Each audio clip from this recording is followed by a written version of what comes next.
I hooked the tow dolly up to the camper and plugged it in. Nothing was working. And then I start pulling.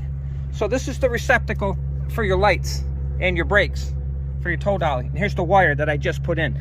I pulled on it, just kept pulling it, and it pulled right out. So it looks like some mice got a hold of those wires. Hello, fellow do-it-yourselfers. This is Sheldon, your 518 traveler do-it-yourselfer, coming to you from beautiful Ballston Spa, New York, which is just a stone's throw northwest of the capital city of Albany, New York. And I want to thank you for checking out my channel and for watching this vlog.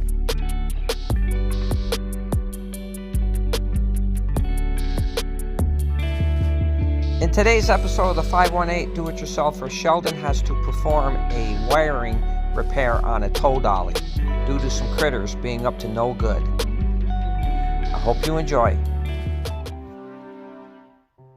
Hello, fellow do-it-yourselfers. This is Sheldon. Thanks for tuning in. This video was not put together as an educational video or a teaching video on how to fix tow dolly lights. I put these videos together because I want to show people that if you have never tried something before, it doesn't mean you can't do it. You can grab the bull by the horns and you can fix anything that you want. You'll find a way. I don't have any experience fixing trailer lights whatsoever. A lot of the videos I put out, I didn't have any experience doing any of that stuff either. But I research stuff, I ask questions, and I go ahead and I give it a shot. The bottom line is, if you can't do it, you're going to have to pay somebody.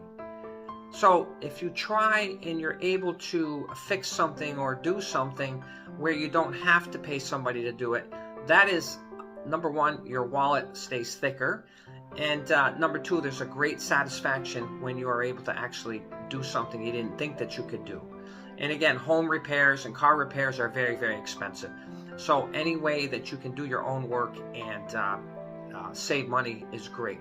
Now listen, also I do want to tell you that I did have some rental property in the past, and I only called people when I actually needed them to actually fix something. One time a furnace went, well, I can't replace the furnace, I had to pay somebody. When they came out with those little shark bite things for pipes, I use those all the time. So, you learn. And, like I said, the premise of my videos are for people who don't think they can do something, who have very little knowledge of trying to do something, that I would just, give it a shot. Try. What do you have to lose? You don't have anything to lose, but you have everything to gain. You have satisfaction to gain. You learn something, which since I'm a teacher, I not only like to teach, but I like to learn things as well and learn how to do things and be my own self-learned person when I'm doing things around the house or on my cars or for my daughter or any of my other kids and grandchildren. If I have to fix something and try to fix something, 99 times out of 100, I'm able to fix it. I don't have to call somebody or to come fix it or get a car to a garage. I did have to do that with my son's Mustang last fall. We had something in there. I did try to fix it. I couldn't do it, and he had to take it to the garage, unfortunately. But that's going to happen. I'm not a mechanic. But like I said, if I can figure things out on my own to try and fix things and give it a shot, you can do the same thing. And that's the premise of my videos. And this one here was, I had no idea what was wrong with the trailer lights. When I bought the trailer, we knew the lights didn't work. The gentleman told us that. We knew the brakes didn't work. The gentleman told us that. He cut the price for us. So I took it on as a challenge to try to fix it. So all I did was document how I was able to fix the trailer lights, how I troubleshooted, how I figured out it was probably mice that went in there and cut the wires. But I was able to do it. You can do it too. And this is just kind of a vlog of how I troubleshot the tow dolly and got all the lights working and the electric brakes.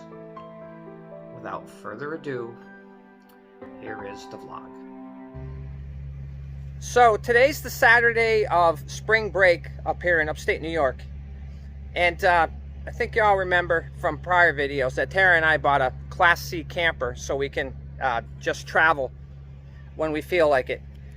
We bought it in February and closed on it. After we did that, we knew we would need a tow dolly because, you know, our truck towed our camper to the campsites, and we just unhooked the camper, and we could take the truck wherever we wanted to. But when we bought this, we knew we'd have to get a tow dolly to tow Tara's new car. Tara bought a Nissan Sentra, a 2023. That's front wheel drive. So you can use a tow dolly for them.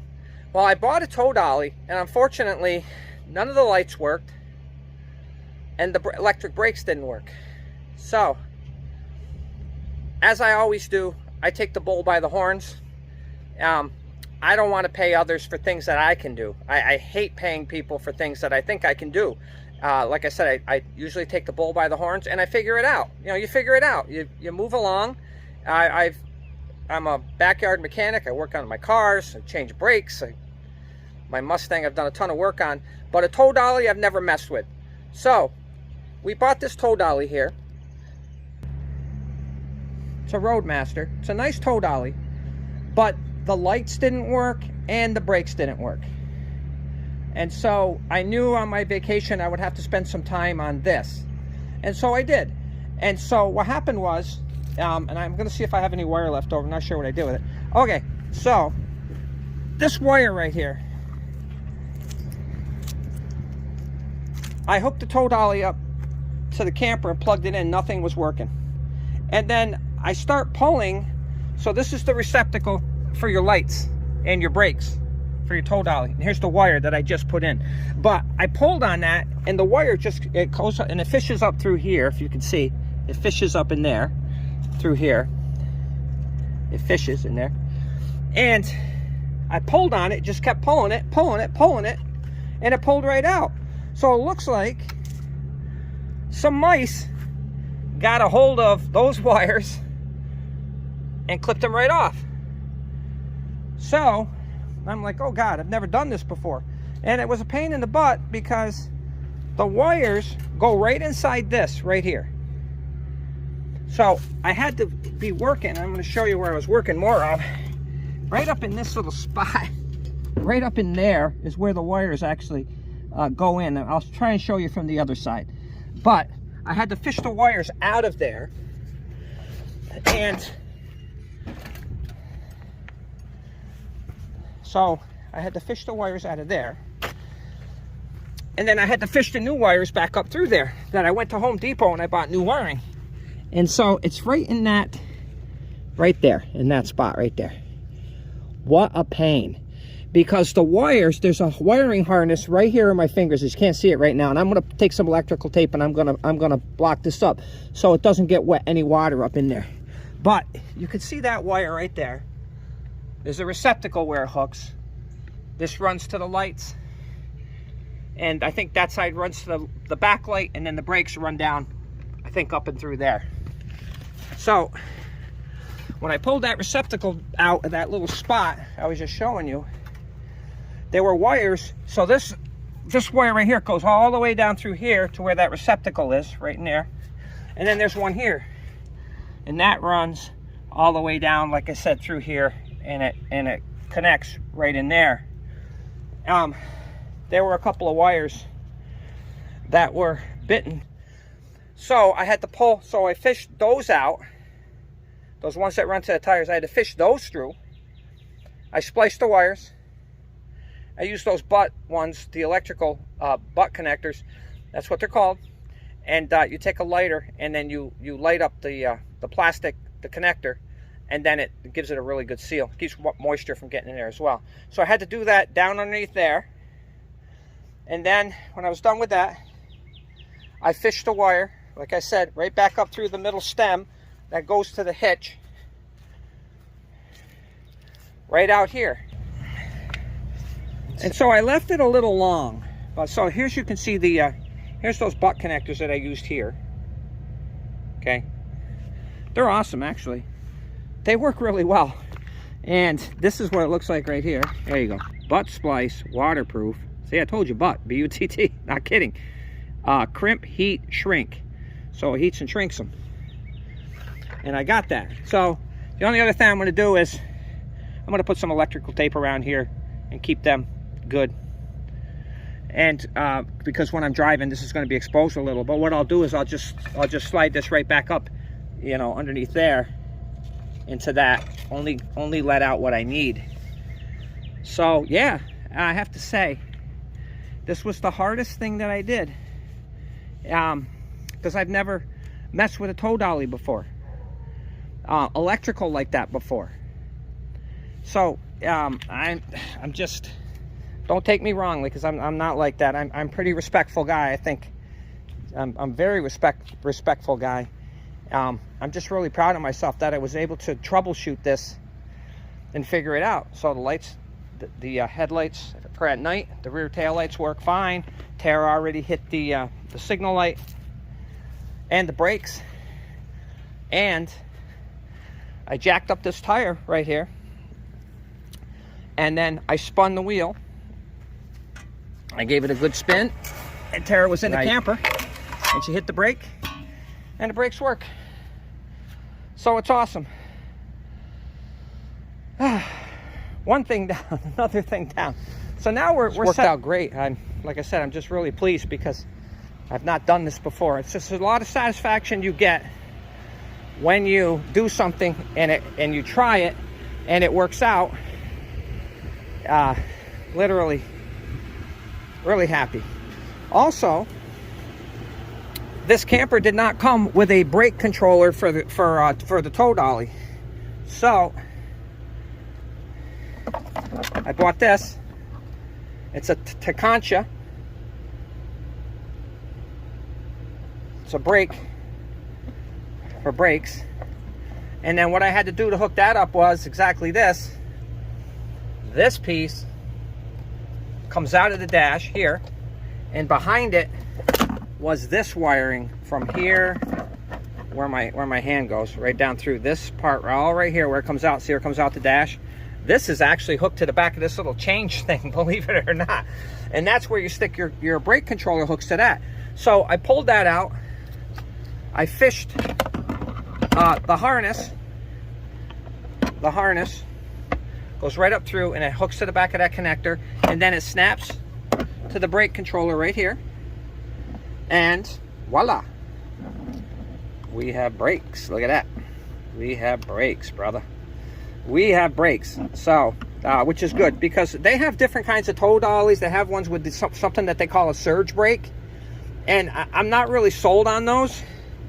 We bought the tow dolly with the electric brakes because I wanted to make sure that we had some good stopping power. Because, you know, a few years ago we went out to Yellowstone, Mount Rushmore, Grand Teton National Parks over a 2-week period, and there's some huge hills, especially on the other side of the Mississippi River, when you go west of the Mississippi River. And so I just wanted to be safe and made sure we had electric brakes. I could have just bought. So it's kind of where we're at with the tow dolly. Looks great. I'm really, like I said, I'm really pleased, and so I can't. It's one less thing check marked off the list that we needed to get done, and the tow dolly works fine. So I'm really happy. I am going to jack this up and check the brakes out though, and make sure they don't need to be changed. And they're the old drum brakes like we used to have in cars. I had a '69 Ford Fairlane 500. I had a '72 Chevelle. I've had cars with drum brakes on them, and of course that's old because we use disc brakes now. I've been using disc brakes for decades now. But these old ones here actually still use drum brakes. So I'm going to pop those tires off and check those brakes out. They're working. We tried it. But that's the only other thing I'm going to worry about on the tow dolly. And that's probably going to be tomorrow or the next day. I'm going to take a little bit of time off from this. I'm going to clean this mess up because I got a mess, man. I got all spread out trying to work on this. But like I said, it was a little bit difficult with fishing the wires. What I did to fish the wires were, I have wire. To fish those electrical wires, I have wire right here. So I didn't have anybody show me this. It just made sense. So to fish the wires, I just taped the end of a piece of a wire to the end of the electrical wires, and then I fished them up in there where I showed you, and all the way through there. Then I took, and then I pulled the wire right through, and I pulled the electrical wire through. The same thing I did over here. I tied I wrapped the wire around this harness here, where it unhooks actually, and I fished it, and I pulled this down through. It's fixed, it's made that way so you can do it. You can see how the hole is there. See, it's like sideways so you can pull it through. So I put the wire on there, and I pulled the wire out of that hole there, and then I just fished it down. I did the same thing on that side. I fished that side down. Now, I didn't think I would have to do that, but when I looked at that wiring harness in that little hole there, where all 3 sets of wires connect, the 2 from the tires and the one that runs up to the hitch, I'm gonna shut it off, hon. I saw 2 wires that were actually chewed off by the mice, and so I'm like, oh my God, how many of the other wires were screwed up? And 2 were, but they were right next to that harness. So the hole was so small for those mice that they couldn't actually get in there to go here and go here, thank God. Because I mean, it would have been easy to change those, because I bought one 5-foot extension in case I needed it that runs here with the end on it. I just fish it down through, no big deal. Same thing for that side. But if I don't have to do it, why should I do it? I'll just hold on to that in case I need it at some point. But yeah, so like I said, I made a huge mess. This also came with the camper. It's an emergency one. If your lights aren't working, you got brake lights and you got signal lights on there, and obviously at night, your tail lights. Those actually are magnetic, and they go on the rear of your car that you're towing. So if we want to run into problems with that, we have that. So what I did was, so you can see, this ending on the receptacle is different. It's like a 4-plug on there. This is a 7 flat, it's called, on there. It's totally different. So if I had an emergency, I wouldn't be able to use that. But what I did was, I bought this adapter. It's got the 3 right there on the bottom with that one, and then it's got a 4 one on the top. So and then this right here just plugs in right there, and then that end on there plugs into this. Okay, I can tell you a couple of things. First of all, again, I'm big on safety, so I have backup. But one of the biggest things about camping is make sure you have a backup. If you have one stove that you're going to use that runs on gas cylinders, I'd suggest you bring a second one, because if that don't work, you got a backup. I have those backup lights just in case. I have all sorts of backup plans. Tara knows it. Puts a little more weight into the camper, but we have backup plans if something happens and we're stuck somewhere, or we're boondocking somewhere, or doing something that we can't get to something. If we think we only need one of those little green propane tanks for the stove, I bring an extra one. Sometimes the end of those don't work. You just never know when you need something. So, anyways, there you have it. This was my day. Kept me busy and out of trouble. Only one trip to Home Depot to get the wiring and the harness. That was it, so it wasn't too bad. But listen, if you like this video, please give it a thumbs up. I would love it if you would subscribe so I can keep pushing this content out to people. And if you have any comments, please go ahead and leave those. Make sure they're clean. This is always a family channel. And if you hit that bell so I can alert you when I actually upload something, that would be great. Thanks so much. Until next time.